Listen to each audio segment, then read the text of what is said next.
కన్న తల్లిని గుళ్ళో దేవుణ్ణి మనమే వెళ్లి చూడాలి. వాళ్ళు మన దగ్గరికి రావాలనుకోవడం మూర్ఖత్వం అనిపించుకుంటుంది. ఆడపిల్లలు పుడుతూనే వాళ్ళు ఏడుస్తారు, పెళ్లి చేసుకుని వెళ్లిపోతూ మన ఏడిపిస్తారు. సంపాదించడం చేతకాని వాడికి ఖర్చు పెట్టే అర్హత లేదు. చెప్పే ధైర్యం లేని వాడికి ప్రేమించే హక్కు లేదు. డబ్బుతో మీరు బిడ్డను కొనగలరు, కానీ ఆకలిని కొనలేరు. బిడ్డను కొనగలరు, కానీ నిద్రను కొనలేరు. అన్నిటికంటే ముఖ్యంగా నా ప్రేమను కొనలేరు. ప్రేమించే వయసులో పోషించే శక్తి ఉండదు. పోషించే శక్తి వచ్చేసరికి ప్రేమించే టైం ఉండదు.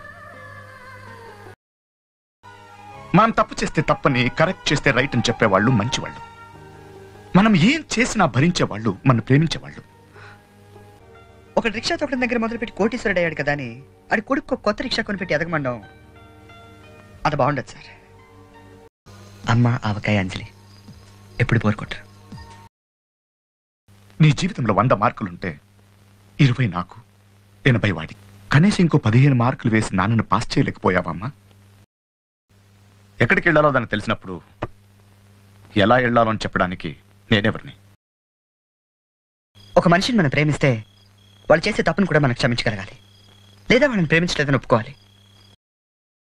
నేను దిగడం అని మొదలెడితే ఇది నా మొదటి మెట్టు. దీన్ని బట్టి నా ఆఖరి మెట్టు ఎంత భయంకరంగా ఉంటుందో మీరు ఊహించుకోగలరు అనుకుంటున్నాను. తాజ్మహల్, చార్మినార్ నాలాంటి కుర్రాళ్ళు చూడ్డానికే, కొనడానికి మీరు సరిపోరు. మనకంటే పెద్దవాళ్ళంటే గౌరవం ఉండాలి, మన వయసు వాళ్ళతో పోటీ ఉండాలి, మనకంటే చిన్నవాళ్ళంటే ప్రేమ ఉండాలి అని. డబ్బులున్న వాళ్ళందరూ ఖర్చు పెట్టలేరు, ఖర్చు పెట్టిన వాళ్ళందరూ ఆనందించలేరు. మనం నమ్మగలిగే మాత్రమే నిజాలు, భరించలేనివన్నీ అబద్ధాలైతే చాలా బాగుండేదమ్మా.